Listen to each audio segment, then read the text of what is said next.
Enter the Milesight Gateway's webpage. Check the firmware version.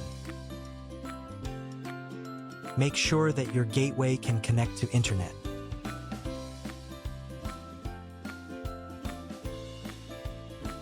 Go to Packet Forwarder General.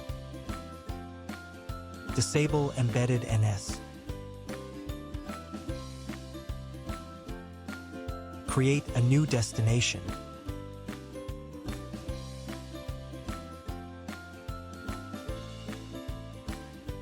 Click Save and Apply.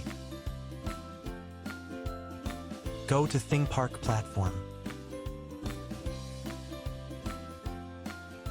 Log in your ThingPark account. Go to Base Stations page. Click Add a base station. Select Milesight type.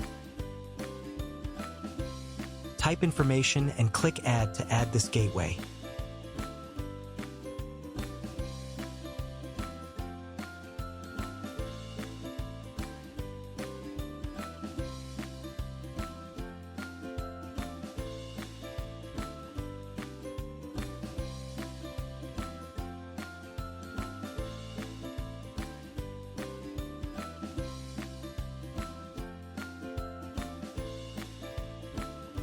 Wait to connect. Now it's connected. We have done.